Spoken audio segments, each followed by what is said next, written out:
Oh well, sorry about that for that rant, but you know, I think that's the way things might actually go down. I mean, even after they've been sprayed with petrol, they've got a choice. You can say, well, okay, you've been sprayed with petrol, you know, the wise thing would be to go home or just stand here and help us. You know, are you for, by, with, from the people?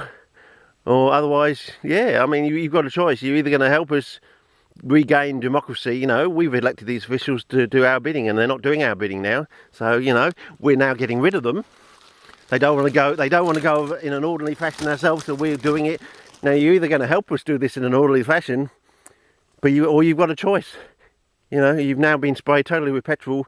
The choice is yours. You either help us, or you bugger off and let us do it on our own, or yes, basically you're toast. You know, all those polycarbonate shields and all that thing, they're not going to save you when it's 5,000 degrees or between 3,000 and 5,000 degrees, you know. And you're probably going to be having to take those masks off anyway because of the fumes. You won't be able to breathe properly. So yeah, I don't think it's going to be very pretty, fellas, you know. Well, my advice to you is don't even bother using a watering cannon, because don't even give them the chance of, you know, taking over one of your watering cannons and taking it down to the road to the local petrol station. I mean, yeah. So, and then again, if you've got no water cannon, you're just down with the normal visors and polycarbonate shields, and you're vulnerable from behind. You go back to Roman times with the tortoise. If you don't actually get into a tortoise shape very quickly, you're vulnerable from the sides and you're vulnerable from behind, basically. They can pick you off from the sides with well, it'll be so easy with a chainsaw. Just chop you off at the ankles. Zzz, one falls over, zzz, do the next one falls over, zzz, do the next one. Eventually, you ain't got a line anymore, you're down to one single person and everyone else has had their ankles chopped off. Oh, geez, I didn't think of having any special padding or protection down at my ankles. I didn't think someone would come along with a chainsaw and go zzz, straight in there. How long does it take for a chainsaw to cut through someone's ankle?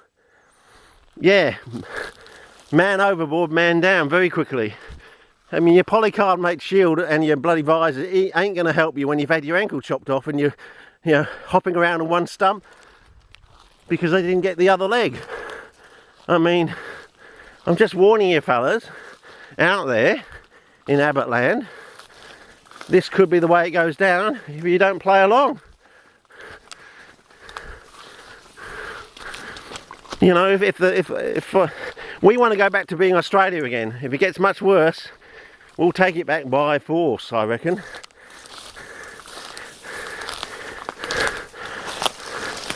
So, you know, so you can't use your water cannon because someone can take it over. You can't bloody use your bloody, you know, and if someone wants to, you know,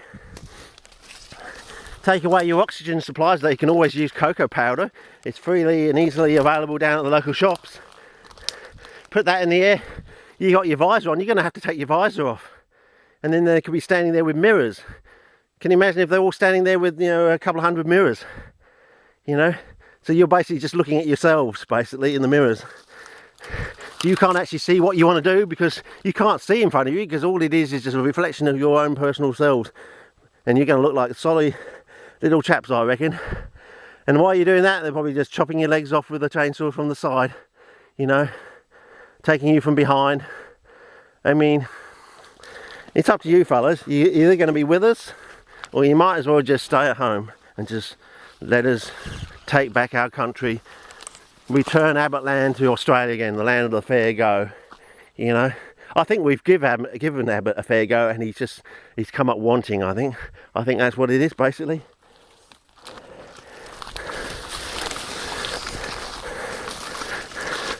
I don't know who voted for them. I just got the impression from all those votes that went missing in WA that I don't think all this New South Wales bogans voted for him sort of thing. I don't think that really stands up to muster, really. They're saying about between 50 and 75,000 from each state actually got him over the line. And then we've had about 3,000 votes go missing in WA. I mean, maybe that's just the tip of the iceberg. I'm just waiting for a Four Corners report to come out later on in the year telling us just how the election was rigged. I mean, basically we had a coup a few years ago. Some bloke on a bloody mobile phone probably working for a bead and all that, took out our sitting Prime Minister sort of thing. And I don't think we've really woken up to that either. So, yeah. And what about the farmers? If the farmers get a bit pissed off, I think every farmer's got about a few sticks of gelignite on their bloody land. You know, once they start driving down to Canberra in their bloody utes with each one with a couple of sticks of gelignite in their bloody van. Or maybe they start taking out the water courses along the Murray, you know, opening up a few weirs and things like that. What are we going to do there, fellas? When are you going to do that? I mean, you can't have police stationed everywhere along the Murray and also be in Canberra at the same time. You know, it may be a case of divide and conquer. The farmers will just go out to all the weirs along the Murray, giving you something to do. Why, it all goes down in Canberra. Have you got really enough? Is your so-called force big enough to handle that sort of situation? You know, be a division. You know, when they're being derisive, I can't say the bloody word. Derisive. And yeah, I don't think I was through here either. Anyway. So, don't piss off the farmers. I mean, I think you're starting to piss the farmers off, because if you're shutting down CSIRO, the farmers will remember that CSIRO did all that work with merinos, and they also did all that work with the barley for the York Peninsula and things like that. They did all that work on the 90-mile plain, you know, making that fertile. They've done a lot of work, not only for Australia, but in particular for the farmers, you know. So, you know, if you start attacking CSIRO, you're basically starting to attack the farmers. And they've got long memories, you know. You probably go back to their grandfather and they'll say, no, they really did help us back then. We were struggling through the Depression, and they managed to save our family, sort of thing, by increasing the yield by a certain amount, just enough to get us through the Depression and things like that. People will remember things like that. And I say, nah, if you attack the CSIRO, you're basically attacking us, and you're attacking our families, all that history through the Depression and before that, you know. Yeah. And yeah, maybe they'll all start hopping in their trucks with their 1 or 2 sticks of gelignite. I don't know how much they probably do. Maybe they'll just bring their knowledge, their sort of cocky mentality, their cocky logic. Now, maybe they'll bring their cocky logic to bear on Canberra, sort of thing. You know, they'll tell us the wiser things to do, the better ways to do things. Maybe that's the way it will be. But no, I think I've come back to that area I started off from. So I don't think I even went far enough down there. So I think I'm going to call it quits, fellas. Yeah, I think I'm going to call it quits. As I said, I don't have the tools to do the job properly. Maybe maybe from these clips and the previous ones I'll see something and be able to coordinate something in the future, but at the moment our times are wasting, and it's either a case of saving up $2 a week or something and getting back up to $38 to buy another pair, or just maybe we'll find just shouting out the window of the car today is good enough. And I didn't need the bloody walkie-talkies in the first place. Maybe I overdid it. You're always overdoing it, Richard. I know. I try too hard. But then again, if I end up growing the largest fly trap on the planet, I don't think you can really say I tried too hard. Yeah, out of is it 6 or 9 billion people on the planet now? Well, we're heading towards 10. And, if you're one person on the planet with the largest fly trap in the world, and you're the only person on the planet with the largest fly trap in the world, you know, with 4-inch traps, I mean, it really does say something. Yeah. It was a hard struggle over a long amount of time. I mean, I could have done it 10 years earlier had I not done exactly what everyone else has done, I suppose. I could have been like 39 or something like that with the answers, I think. Yeah, just young enough to gain some of the fruits of your labour. But now I think I'm basically just too old, I think, to really enjoy it. I mean, what can society give to me now? They can't give me back 10 years of my life. I don't know, can they give you the accoutrements of 10 years of your life? You know, I don't know.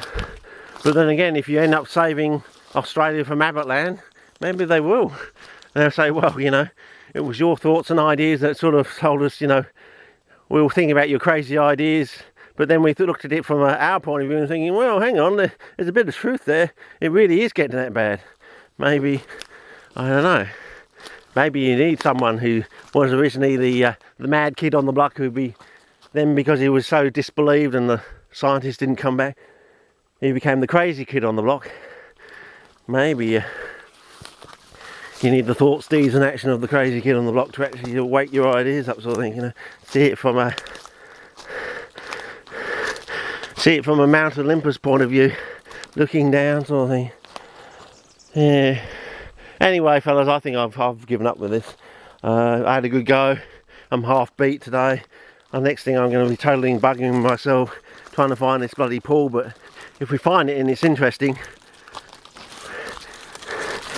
it will yeah.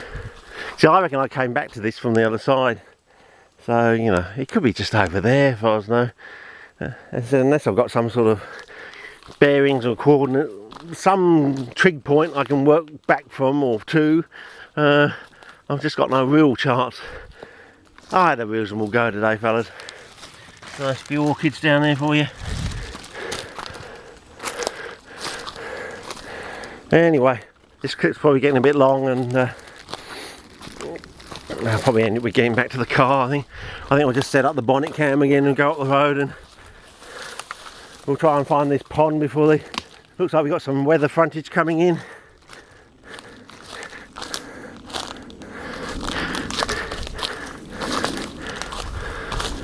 But yeah. Yes.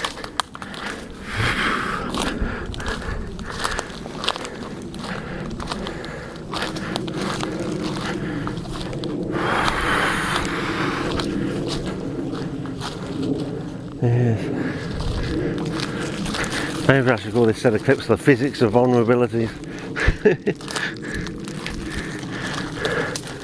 Yeah.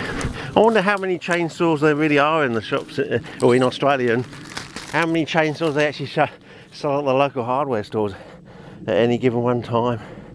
I mean, would it be a case of just people rushing in there, slapping down $100 on the counter and walking out with a chainsaw? And the people running the hardware store say, "Go for it, mate. I'm all with you." I don't know. Maybe they won't even care about the money. Oh, just take it. I'm too old to do it myself. But I'll definitely be watching it on tonight's news. Something like that. I don't know. You know, sort of like, give them your worst or something. They deserve it. Or something. Just get my Australia back for me again. The one I grew up with, the one I know. Just save her for me. Bring her back.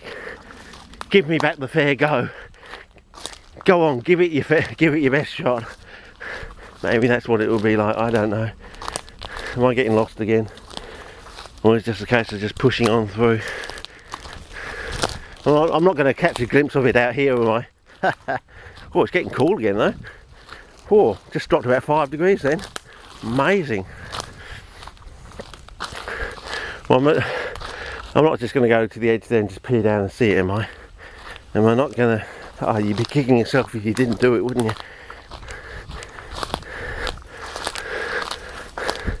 Nah, don't think so. No way. No way, Jose. I think it's just, as I said, just back to the car. It's got to be through here somewhere. Surely.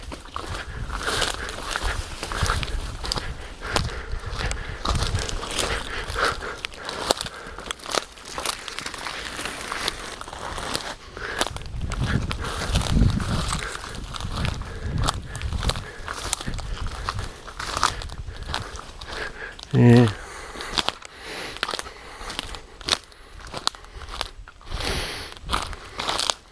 Nah. But anyway, it was a good try.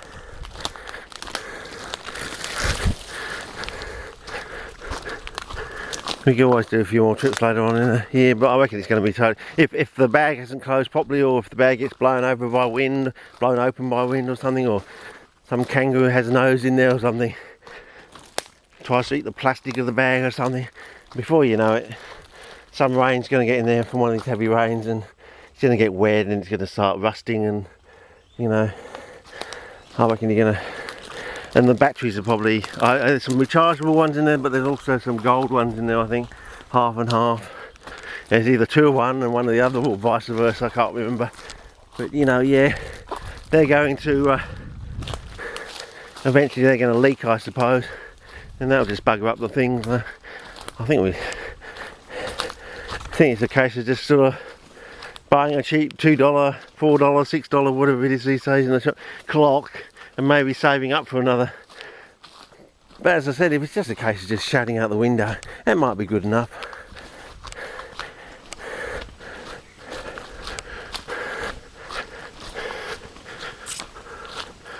Yeah. Oh, I can see the sky over there. That's probably where the roadway is. So I think we're pretty much back to where we were, making rapid progress now. But just here you go. Oh, flower spike coming up already on that. Look at it. Look how thick it is and lashes. Yeah. We'll be back in August to photograph those, I suppose. Well, we might be able to get to see them at the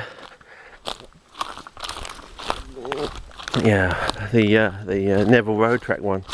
There's another one of these. I think Rossi commented on those, so he's probably taking quite an interest in them. You know, the vegetable cows of the Australian ecosystem. You know, basically they go out and chew up all the dead wood and anything they really get their their enzymes into. Yeah. Oh, will we come out further down the track or something? Am I sort of going down the track? Yeah, maybe I have. I think I've come back to this sort of P location, so maybe we're going in totally skew with to what we thought we were. Yes, again, another reason for a bloody iPad or GPS or something. Yeah, I think we're not too far away, but we were heading into that P location. Legume location, okay. Okay, back to the car, and I think basically I reckon I've gone over half a card with this one. This one's going to take a whole bloody day to load up, I reckon. I told you I'd be talking a whole load of smegging garbage on there, trying to look out for the white bag out the corner of my eye. So don't take too much of it to heart, but you know, I think it understates the feeling that's going on in Australia at the moment. Well, it's not in Australia, as I said, it's Abbotland. The feeling that's going on in Abbotland while we're trying to get back to being Australia. So it would not. As I said, I reckon it's going to be like America's Cup situation, where we have a party for about 8 months, maybe a year, at least 6 months. I would say will be. If something does go down, I reckon we're going to take the rest of the year off, and we're going to say no. We just decided we're not going to go to work for the rest of the year. We're just going to, we're going to have a holiday, a whole nation. We're going to sit down and think about how it'll be like a mini French Revolution. We'll sit down and, no, these are the principles we want to live by. What were the old things we used to like about Australia? The idea, concept of a fair go. You know, you don't just talk about a milk bottle greenhouse. You bloody go and build the milk bottle greenhouse. And once you've had a go at building the milk bottle greenhouse, then you've had a fair go. And you can back up your bloody words with the videos and that sort of thing, you know. I wasn't just going to talk about building a milk bottle greenhouse. I actually went out and built a milk bottle greenhouse.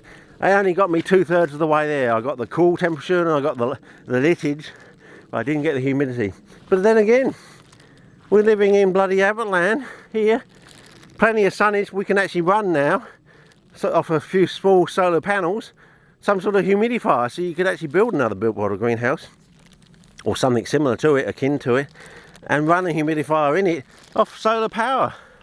Probably even during this time of the year as well. There's probably enough sunnage to run it in this time of the year. I mean, you can run it at this time of year into bloody these new capacitors that were invented by CSIRO. There you go again, fellas. These new carbon nanoparticle capacitors. They reckon you need an array the size of a small little,